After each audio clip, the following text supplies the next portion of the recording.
ang mga resibong nakalap ngayong hapon. Babae sa Nueva Vizcaya, labis na perwisyo na raw ang dulot sa mga residente ng iba't ibang barangay. Kung hindi raw naninira ng mga gamit, nambabato naman si ate ng mga sasakyan at nananakit pa ng kanyang mga nakakasalubong. Kinalmot po ako dito. Nanunura tapos nagkakalmot. Senior citizen na pauwi na sana mula sa trabaho, nabundol, nasagasaan, at magkakasunod pang nagulungan ng 3 sasakyan.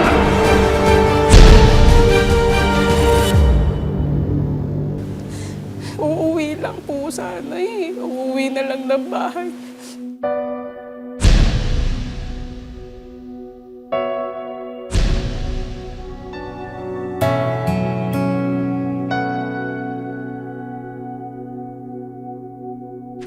Susunod, inilapit ng resibo sa lokal na pamahalaan ang mga reklamo. Pero, nang ipatawag ang babae sa munisipyo ng Nueva Vizcaya, abangan mamaya, pamilya ng ginang na ginulungan ng 3 magkakaibang sasakyan. Hustisya ang panawagan. Resibo, walang lusot ang may atraso. Resibo, walang lusot ang may atraso. Ano man reklamo, bibigyan tugon. Bawat hinaing at problema, hakanapan ng solusyon. Ito ang bago ninyong sandigan, hindi palalampasin ang mga tiwali at maling gawi. Dito, walang ligtas ang kabusado at lalong walang lusot ang may atraso. Dahil ang lahat, hakanapan natin ang resibo. Magandang hapon, ako po si Emil Zumangil. Sa mata ng marami, isa siyang perwisyong pag-alagala sa kanilang barangay. Nambabasag ng salamin ng sasakyan, nananakit at nanggugulo pa sa kalsada. Pero ang ginang may kondisyon palang hindi masusolusyonan ng galit at panguhusga. Ano nga ba ang kanyang kalagayan? Sa isang social media post na idinulog sa resibo, nagrereklamo ang isang concerned citizen tungkol sa isang babae na pag-alagala sa kanilang barangay. Sa isang closed-circuit television o CCTV footage, kitang-kitang nilapitan ng babae ang isang nakaparadang sasakyan para manalamin. Pero maya-maya lang, tila bigla na lang siyang nainis at hinampas ang side mirror ng kotse. At mukhang hindi pa siya nakontento, pumulot din siya ng isang kahoy at inihampas ito sa side mirror dahilan para mabasag ang salamin ng kotse. Ang pagkakalam nila nung una is parang magnanakaw ganun. Chinek nila sa CCTV nung umaga na. Nakita nila na binasag pala, sinadyang binasag. Sabi nila, i-post nyo nga para maging aware lang yung mga taga dito sa lugar namin. Una niyang ginalaw yung side mirror. And then, yan, hanggang sa naganap siya ng ipapalo niya hanggang sa masira yung side mirror. Bali, ito po yung kalso na ginamit niya. Tapos ito yung pinampokpok niya sa side mirror, nabasag lahat yung salamin.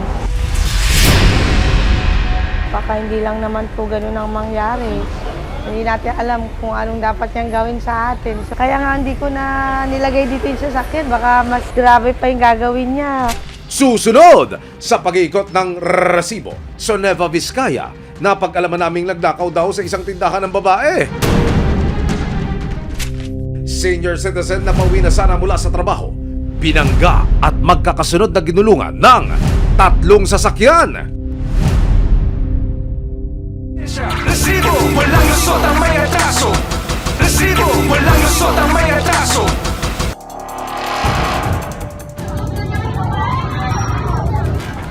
Babaeng nanggugulo raw sa iba't ibang barangay sa Nueva Vizcaya, inaksyonan ng resibo.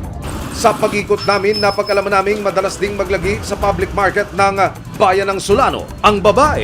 Kuminsan po, nagpumupunta siya dyan sa mga ukay-ukay, gano'n. Yung time po na nagwala po siya nung last time ay kuwan, marami siyang mga kinalat na mga paninda po dito.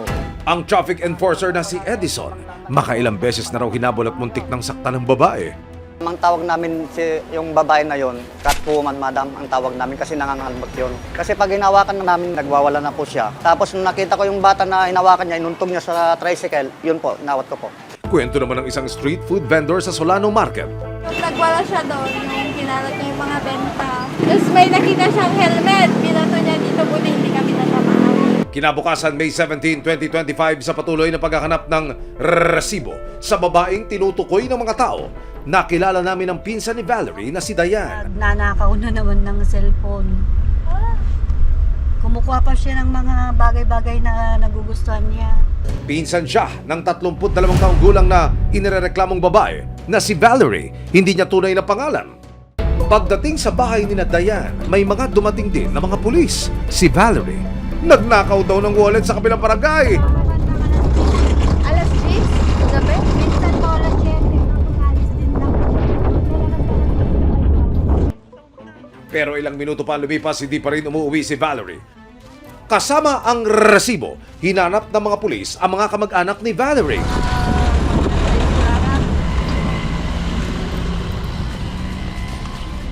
Matapos ang 2 araw na paghahanap, Andyan po. natunto na rin ng resibo ang inirereklamong babae. Sa isang sulok, natagpuan namin siyang nakaupo at kumakain. Mapapansin din na may mga sugat si Valerie sa kanyang kaliwang paa. Pag-uwi sa kanilang bahay, dito na ibinahagi ni Diane sa resibo na ang kanyang pinsan na si Valerie may karamdaman sa pag-iisip.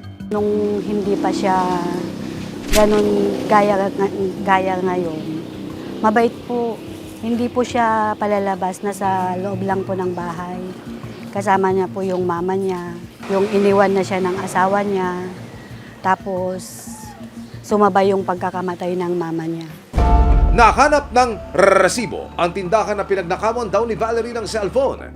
Kwento ng bantay, hindi na rin nila nagawang ituloy ang reklamo ng malamang may kondisyon sa pag-iisip si Valerie. Nung nag-inventory ako, ma'am, tapos nakasaya ko magbilang dito sa labas, ma'am. Tapos pumasok ako sa loob, dun sa stock room namin, ma'am. Tapos, eto una niyang kinuha. Inopen niya muna. Dito kasi yung CCTV namin, sir, na nakalagay. Tapos, parang nagdalawang isip siya na kunin yung pouch kasi puro lip tint lang.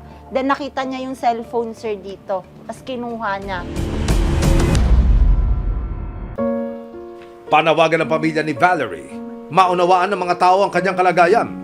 Nakikiusap kami sa mga ma'am. Minsan pumupunta sila dito, kami yung humaharap. Naiintindihan naman yung iba, ma'am, yung sitwasyon niya. Minsan na rin nilang napatingnan si Valerie pero dahil sa hirap ng buhay, hindi nila na ituloy ang pagpapagamot sa kanya. Pinunta po sa Pangasinan noon yan, ma'am. Pina-check up ng kapatid niya. Pina-check up din pero wala rin nangyari, ma'am. Dahil stroke patient ang ama at menor de edad pa ang anak ni Valerie, pahirapan daw matutukan ang kalagayan niya. Marami lang akong gastos.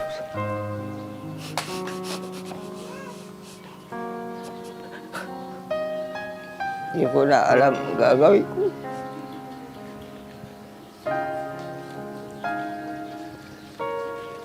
Tinawag ko makatrabaho, nandyan lang ako na ako maghanap ako ng pagkain namin.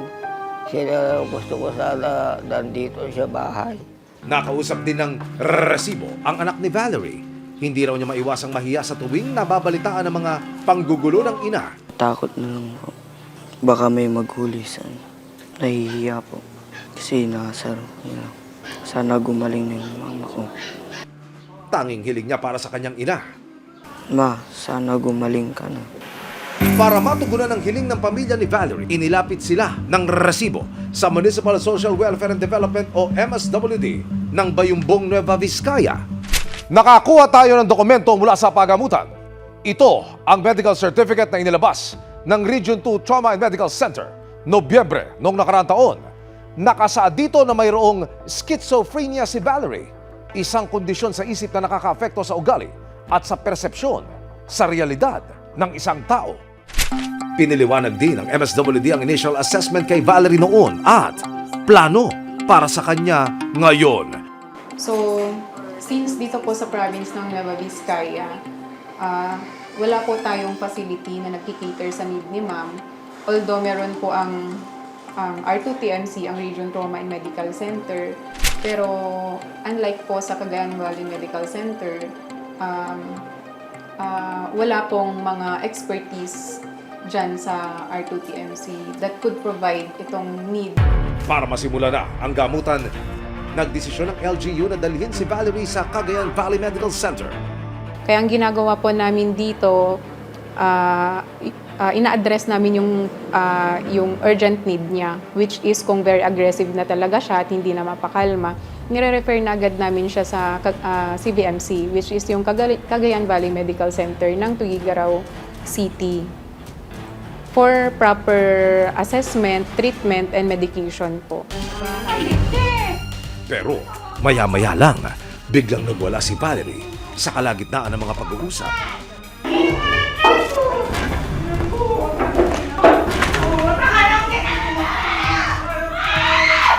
Para kumalma, inuwi muna si Valerie sa kanilang bahay.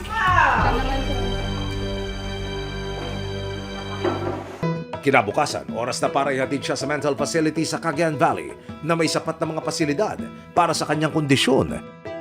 Doon muna mananatiling si Valerie hanggang sa gumaling, pero umalis na naman daw si Valerie. Naaawa nga ako sa kanya. Nahanap ko doon sa bypass. Kasama ang resibo, sinuyod muli ni Diane ang mga lugar na madalas puntahan ni Valerie. Pero si Valerie, nakauwi na pala sa kanila at naghihintay sa kanyang pinsan. Nakaupo, madam, nagsusulat. May notebook siya, nagsusulat siya. Sinabi, nakita ng pinsan ko doon sa bypass. Sinakay niya ako, sinundo ko doon. Pagdating ng ambulansya na magkakatid kay Valerie, isinakay na siya ng health workers. Kasama ni Valerie ang kanyang anak, tiyahin at kapatid na magbabantay sa kanya sa facility. Ma'am, maraming salamat po sa GMA Resibo, ma'am. Salamat po at may papagamot na namin yung kapatid ko, sir, ma'am. Para lubos na matulungan ang mga tulad ni Valerie na may karamdaman sa isip, kailangan ng walang hanggang suporta at pasensya mula sa kanilang mga mahal sa buhay. Kasabay nito ang tulong mula sa lokal na pamahalaan at mas mahabang pag-unawa mula sa lipunan. Habang nagmamadaling umuwi ng karamihan mula sa trabaho, naglalakad na rin pauwi ang isang senior citizen sa Quezon City. Pero nang patawid na siya sa isang kalsada, biglang nagtapos ang buhay niya. Hustisya ang panawagan ng kanyang pamilya at makonsensya naman daw sana ang mga motoristang nakasagasa at dinaanan lamang ang kanilang ina. Alas 7 ng gabi ng May 17, makikita ang isang senior citizen na tumatawid sa kalsada ng Barangay Silangan, Quezon City. Maya-maya pa, lumiko ang isang itim na sports utility vehicle o SUV. At nabundol ang ginang na si Rosemary Rebulio, 61 taong gulang. Dahil sa lakas ng pagkakabangga, tumilapon sa gitna ng kalsada ang biktima. Ang masaklap, nasagasaan din siya ng sumunod na sasakyang kumanan sa kanto. Sinubukan ng biktimang bumangon. Pero hindi pa rito natapos ang kalbaryo ni Rosemary. Dahil ang kanyang katawan nakaladkad at pumailalim naman sa pangatlong sasakyan na dumaraan.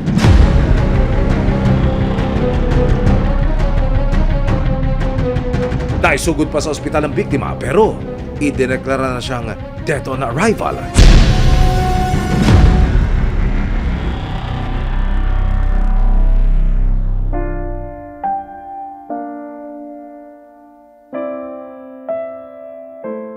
Kwento ng anak ng biktima na si Katrina, nagtatrabaho bilang secretary ang inang si Rosemary sa isang pribadong kumpanya sa Rizal.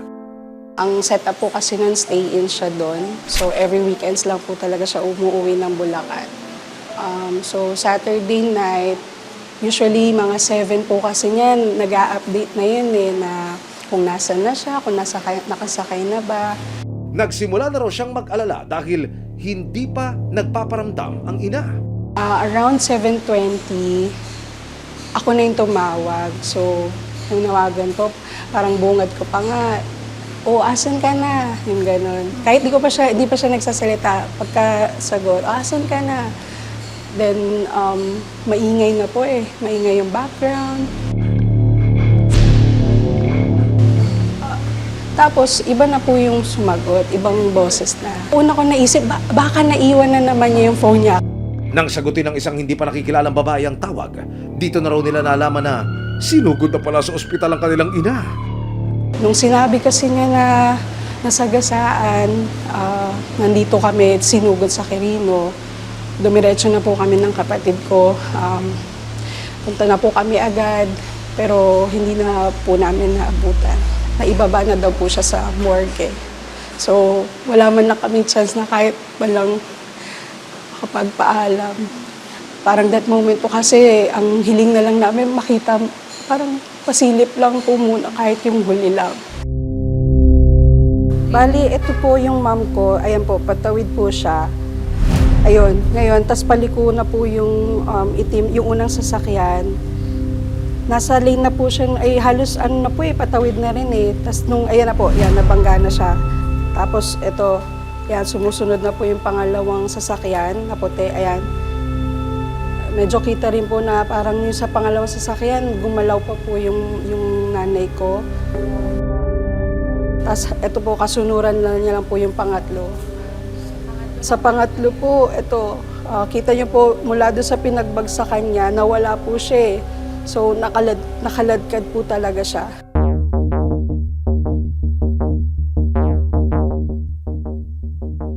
Sa kuha ng CCTV mula po sa bangketa kung saan ako nakatindig ngayon, tumawid ang biktima patungo po sa direksyon na yan.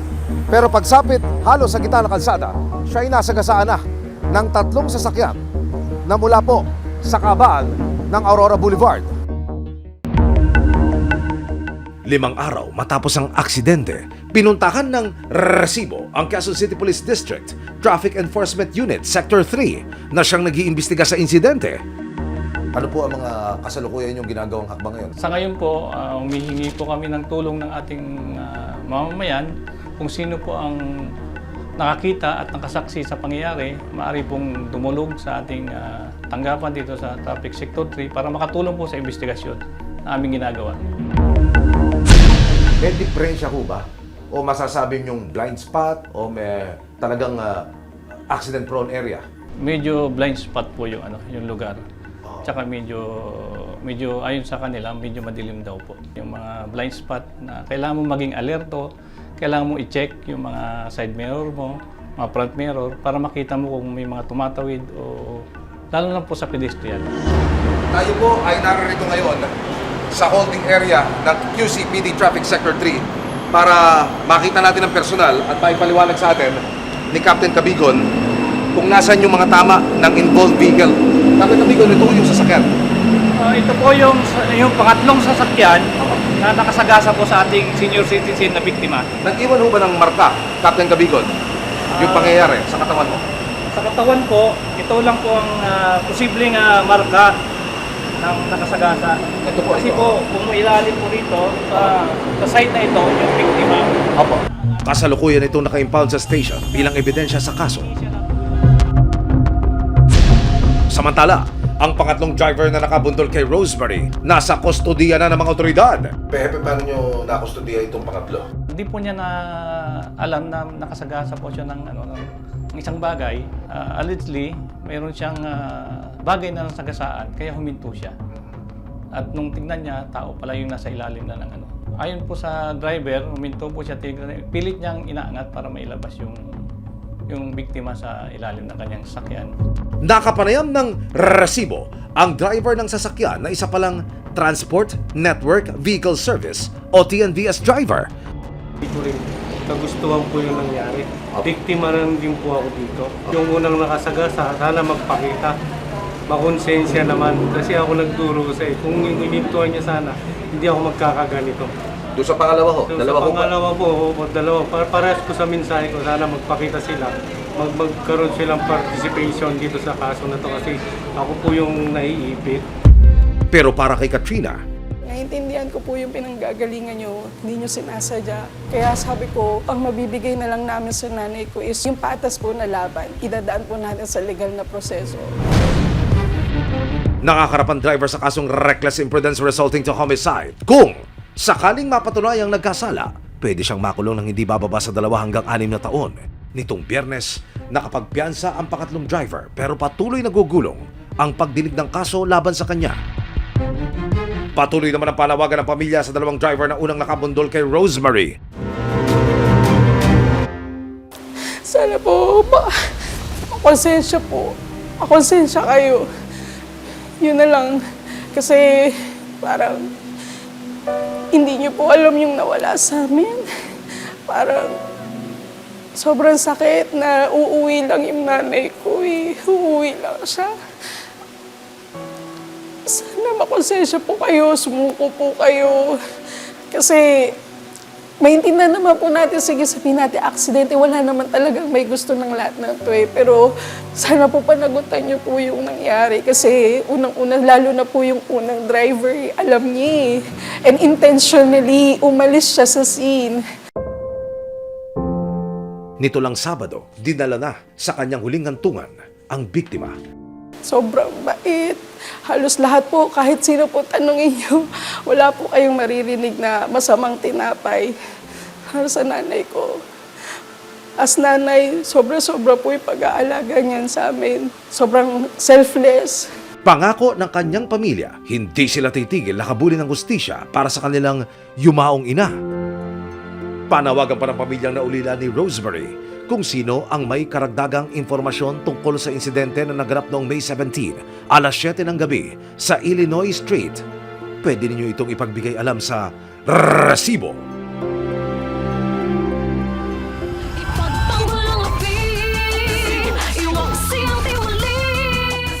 Sama-sama nating ituwid ang tiwali at baluktot. Itakwil ang maling gawi at modus na bulok. Walang ligtas ang abusado at lalong walang lusot ang may atraso. Dahil ang lahat, hahanapan natin ang resibo. Hanggang sa muli, ako po si Emil Sumangil. Ebidensya, resibo, walang lusot ang may atraso.